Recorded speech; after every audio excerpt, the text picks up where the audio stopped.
Olá, meus irmãos. Tudo bem? Bem-vindos a mais um Terça Devocional. Essa é a oitava bem-aventurança. Acompanha comigo. Bem-aventurados os perseguidos por causa da justiça, porque deles é o reino dos céus. Bem-aventurados sois quando, por minha causa, vos injuriarem e vos perseguirem, e, mentindo, disserem todo mal contra vós. Regozijai-vos e exultai, porque é grande o vosso galardão nos céus, pois assim perseguiram os profetas que viveram antes de vós. Mateus 5, de 10 a 12. A vida cristã está cheia de estranhos paradoxos que são bastante insolúveis para a razão humana, mas que são facilmente compreendidos pela mente espiritual. Os santos de Deus se regozijam com uma alegria indescritível, mas também choram com uma lamentação da qual o mundano é totalmente estranho. O crente em Cristo foi posto em contato com uma fonte de satisfação vital que é capaz de atender a todos os anseios. Mas ele suspira com um anseio como o de um coração sedento. Veja lá em Salmo 42, 1. Ele canta e entoa melodias em seu coração para o Senhor, mas geme profunda e diariamente. Sua experiência é frequentemente dolorosa e desconcertante, mas ele não se separou dela por todo o ouro do mundo. Esses paradoxos enigmáticos estão entre as evidências que ele possui de que é realmente abençoado por Deus. Tais são os pensamentos evocados por nosso presente texto. Quem, por mero raciocínio, poderia concluir que os injuriados, os perseguidos, os difamados são abençoados?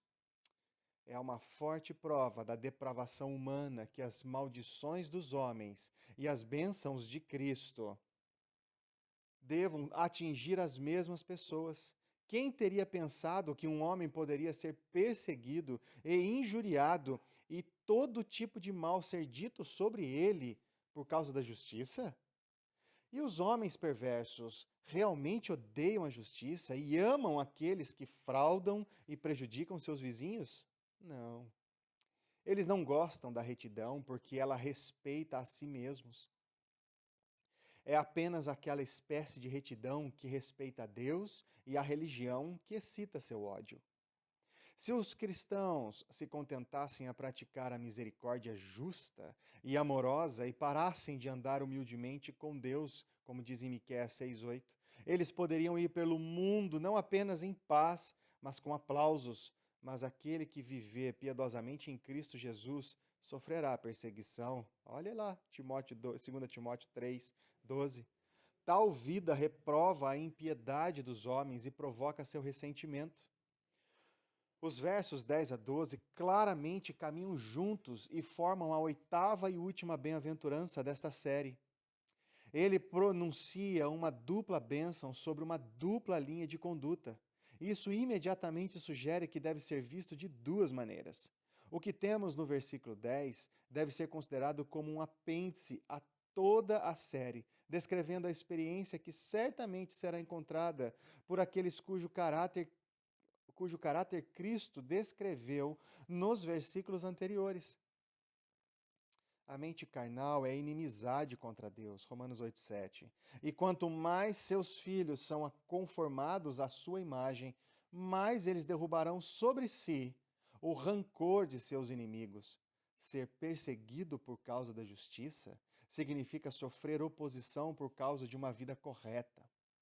Aqueles que cumprem seu dever cristão condenam aqueles que vivem para agradar a si mesmos e, portanto, evocam seu ódio. Como a gente vê isso nos dias de hoje, hein? Esta perseguição assume várias formas, desde irritante e insultante e a opressora e atormentadora. Os versos 10 a 12 contêm uma palavra suplementar para a sétima bem-aventurança. O que desperta a ira de Satanás e mais desperta seus filhos são os esforços dos cristãos para serem pacificadores. O Senhor aqui nos prepara para esperar que a lealdade a Ele e ao seu Evangelho resulte em nossa própria paz ser perturbada, apresentando-nos a perspectiva de contenda e guerra. Prova disso é encontrada quando ele diz: pois assim perseguiram os profetas que viveram antes de vocês. É o serviço de Deus que suscita a mais feroz oposição. Necessariamente, pois vivemos em um mundo hostil a Cristo, como sua cruz demonstrou de uma vez por todas. Nosso Senhor menciona no versículo 11 3 tipos de sofrimento que seus discípulos devem esperar, suportar no cumprimento do dever. O primeiro é injúria, isto é, abuso verbal e vituperação. O segundo é perseguição. Essa palavra é uma tradução adequada de um termo grego que significa perseguir, assediar, perturbar ou molestar, física ou verbalmente. Pode incluir o tipo de manejo ou caça a que Paulo de Tarso sujeitou a igreja antes de ser preso por Cristo. Veja lá em Atos 8, em Atos 9. Cristo apresenta o terceiro tipo de sofrimento da seguinte maneira: bem-aventurado és tu, quando os homens disserem falsamente contra ti todo tipo de mal. Assim, ele descreve a difamação de caráter a qual seus santos devem ser submetidos. Este último é duplamente doloroso para os temperamentos sensíveis, encontrando sua realização nas inúmeras calúnias que o diabo nunca se cansa de inventar para intensificar os sofrimentos dos filhos de Deus. As palavras perseguidos por causa da justiça e por minha causa nos alertam para que nos oponhamos e sejamos odiados apenas porque somos seguidores de Jesus Cristo. E não por causa da nossa própria má conduta ou comportamento imprudente. A perseguição sempre foi o destino do povo de Deus. Caim matou Abel. E por que o matou? Porque as suas próprias obras eram más e as de seu irmão justas. 1 João 3,12 já vai falando isso. Nós ouvimos isso no culto.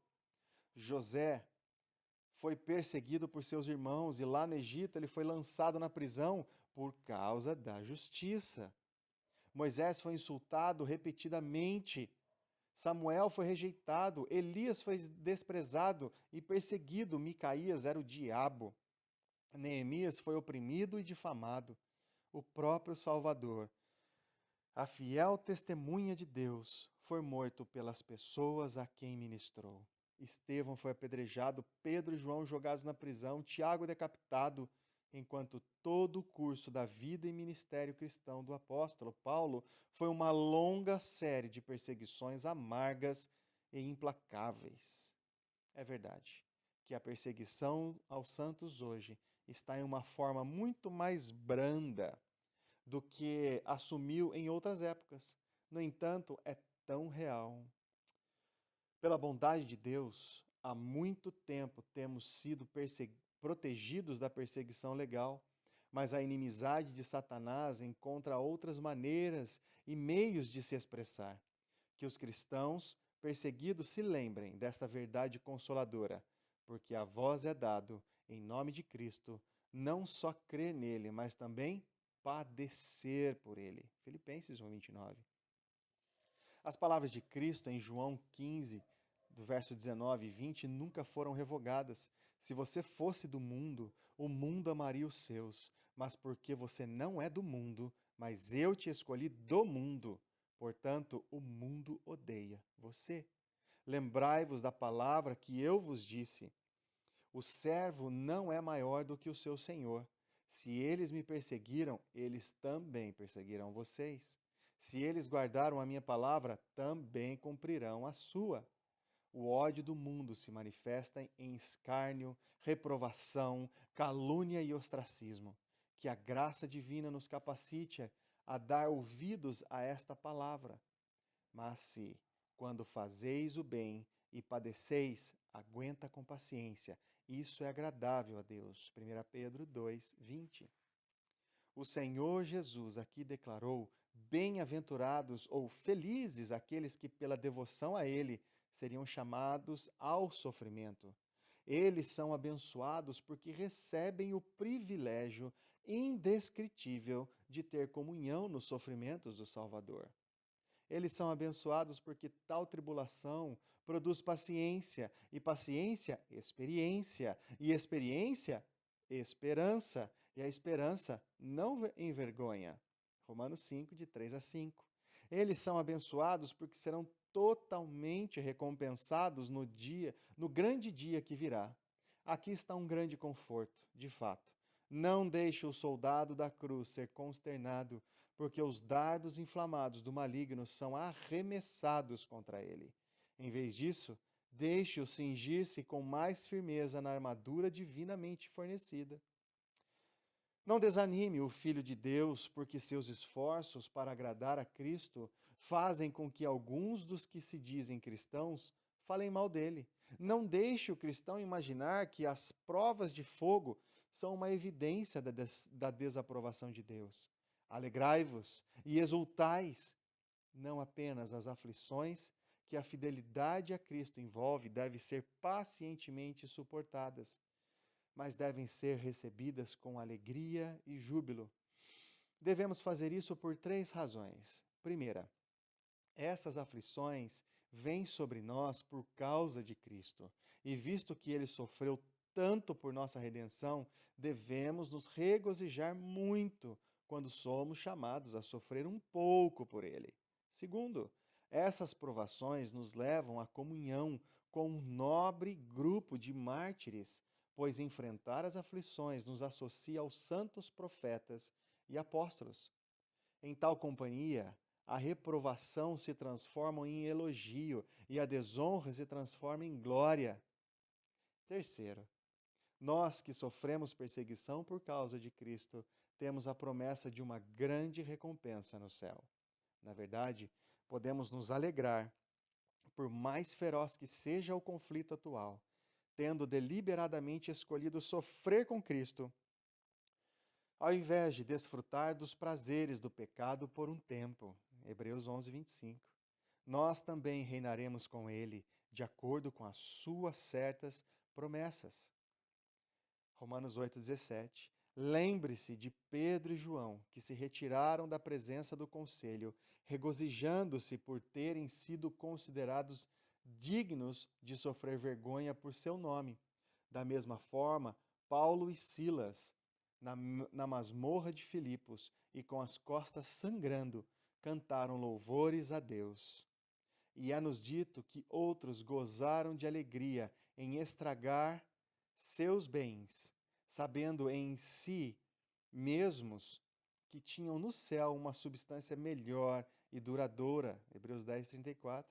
Que a graça divina capacite todos os santos de Deus, caluniados, incompreendidos e oprimidos a obter dessas preciosas palavras de Cristo o conforto e a força de que precisam. Tenha um bom dia. Que Deus abençoe a você, meu irmão. Até breve.